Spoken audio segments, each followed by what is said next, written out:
We've taught men that being strong means being silent. But what if that silence is a slow-acting poison? Today, we're pulling back the curtain on a hidden psychological crisis that is cutting men's lives short. The pressure to just man up is leading to early graves, and it's time we all understood why.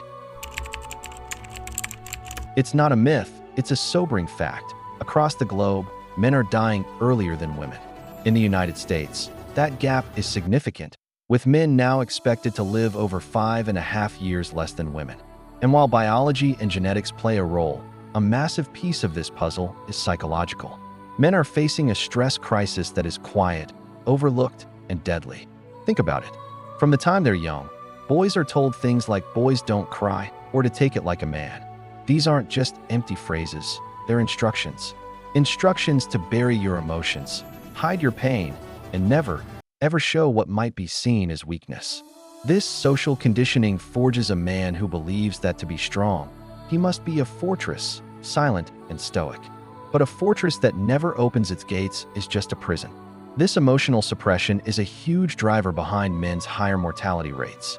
In the US, men have higher death rates for most of the leading causes of death, including heart disease and unintentional injuries. And then there's suicide. Men die by suicide at a rate nearly 4 times higher than women, a tragic reality some have called a silent epidemic. The pressure to be quiet isn't just an emotional burden.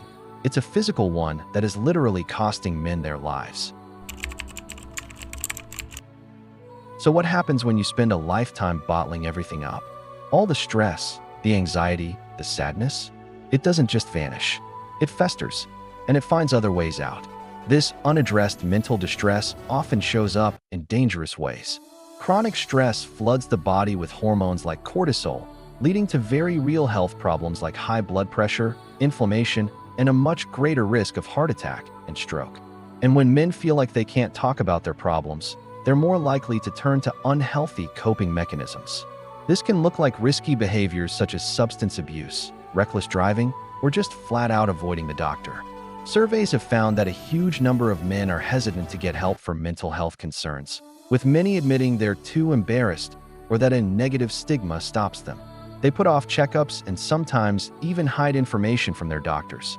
This means preventable issues aren't caught early, and by the time a man finally walks into a doctor's office, the problem is often far more serious. This isn't about blaming men. It's about understanding the crushing weight of these expectations.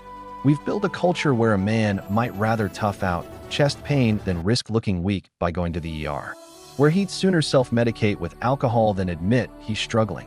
This is the agitation, the slow, corrosive damage that hidden stress causes day after day, year after year.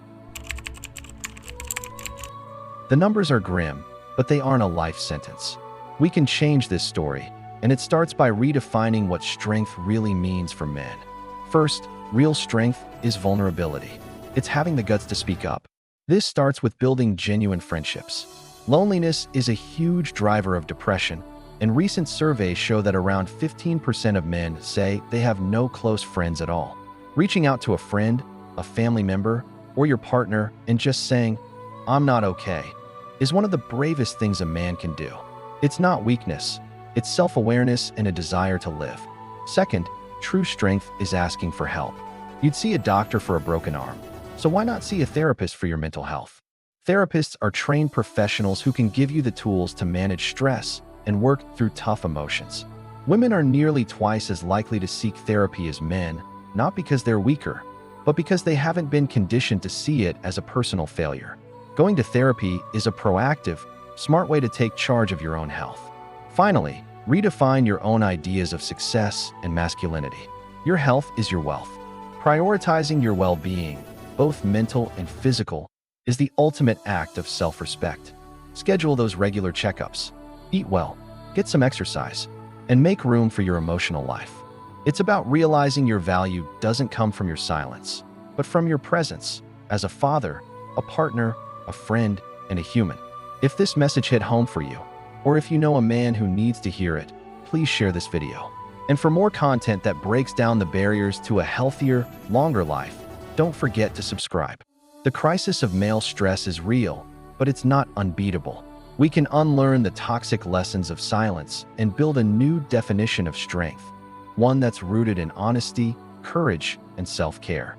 By doing that, we don't just add years to men's lives, we add life to their years. Thanks for watching.